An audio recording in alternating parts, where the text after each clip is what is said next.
boy! So I know I haven't made an update video on the 240 outside from when I did say I wanted to trade it for a 350Z, but now I've just decided to keep this thing. Back last May for Adam LZ's birthday, we all rented out the track, and because at the time I didn't have a car to drift, I figured I would drift my daily, and sure enough, look at what happens. Although I will say I had a complete blast out there drifting with this thing that probably barely makes even 110 wheel horsepower. In all honesty, it's probably less than that. I did shoot some video that day, but I didn't ever decide to use that footage, so here it is.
So yeah, from just drifting that whole day and from going lock to lock on this car with it being so low,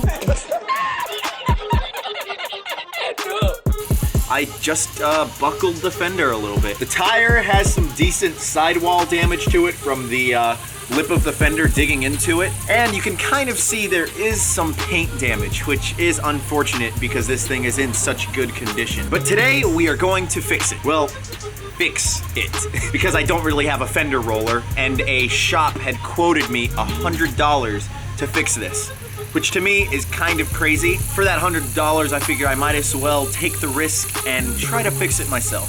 So to do this job, here I have my tools. A heat gun that I purchased from Harbor Freight, and a bunch of little quick grips that I figured I could try to use to bend that lip back. I don't know if this is going to work at all, but like I said, it's worth a shot. S14 is up on jack stands. Let's go ahead and zip off this wheel.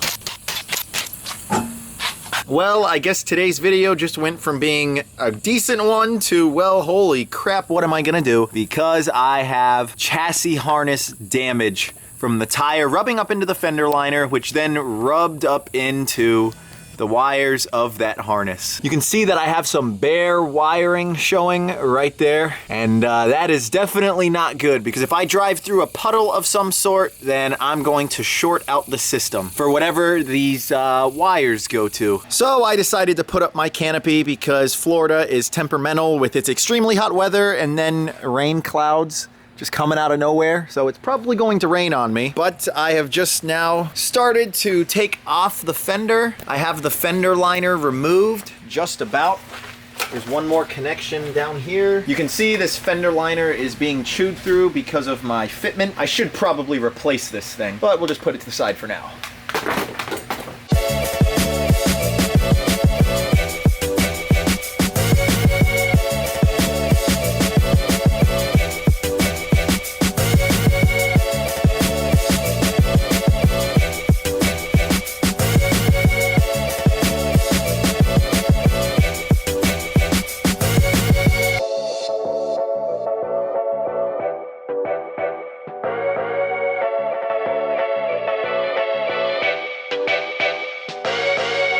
I didn't want it to get to this point, but the bumper needed to come off for the fender to be removed. And in all honesty, I don't think this front bumper has ever been removed because it still has all of its factory clips and screws. So I definitely don't want to lose any of that because everything did fit nice and even without any gaps in between like the bumper and the headlights. I guess that's what you get when you buy a 240 that was grandma driven. But I've gone ahead and started removing the, not the chassis harness. I called it the chassis harness before, but this is part of the fuse box harness that runs into the cabin of the car. And stupid me, as I was removing this plastic shielding, I accidentally snipped this little green wire, so I will have to repair that, because who knows what this goes to. But either way, you can see that I have my damage right here. Just a couple of wires that have been rubbed through.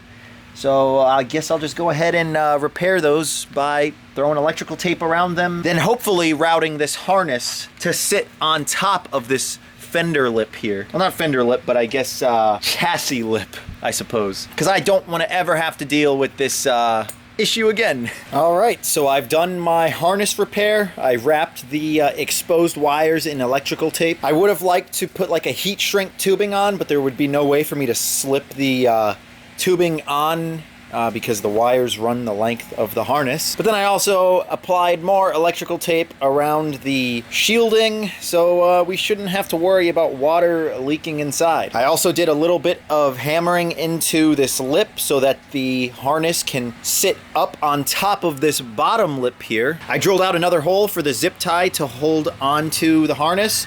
There was one already that was right here. So now I think I will not ever have to worry about having that harness rub into the wheel. So while I have the fender off, I might as well do my repairs to it. You can see that it does have a little bit of a paint chip. No worries, I did buy some touch-up paint that should hopefully cover that up nicely. And in all honesty, I'm thinking that this is going to be a pretty easy repair. Just go over it with the heat gun and then use those clamps to just fold this piece back underneath the rest of that fender lip. Hopefully it goes as smoothly as I'm thinking, but as always, it's probably not going to. I'll go ahead and put the heat gun on the lowest setting, and although I've never used one of these before, I know it's very important not to just hold it on one section.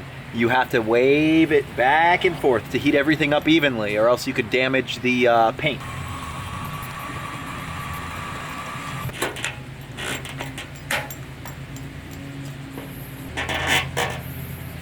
All right, not working out necessarily the way I thought it would, but maybe I should throw the fender back on the car so at least it can stay stationary, and then maybe I can get a little mallet, a rubber mallet, and just tap the fender ever so slightly until the edges of the fold go back up. Yeah, that probably sounds like a good course of action.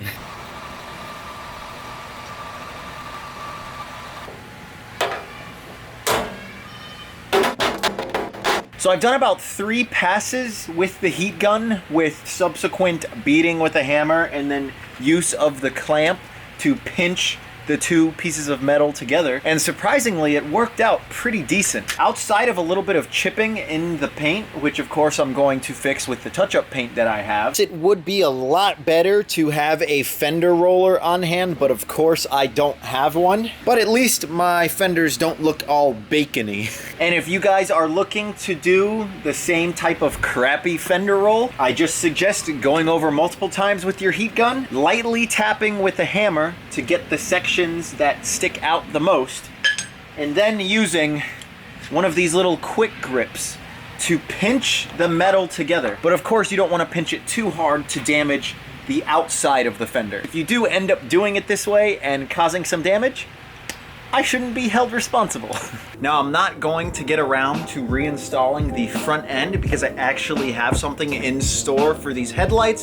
So instead of reassembling everything, I might as well just knock out what I'm gonna do with these headlights, which will be covered in another video. But for now, what I do need to do is finish up for the night because it is getting dark and it does look like it's about to rain. And for the longest time, I've been suffering from an exhaust leak, so we're gonna fix that with this here gasket. So you can see right here at the back of my test pipe that I've completely blown out the exhaust gasket that attaches it to the catback. I don't know how this happened. It does seem like the mating surface between the two is pretty flat. Maybe I just didn't tighten the exhaust bolts all the way and they just vibrated off. But either way, this replacement should get the job done. New exhaust gasket's on. Let's go ahead and start this baby up and hear how she purrs. Maybe this will get you guys to appreciate the KA exhaust note, although it's still a truck engine at the end of the day.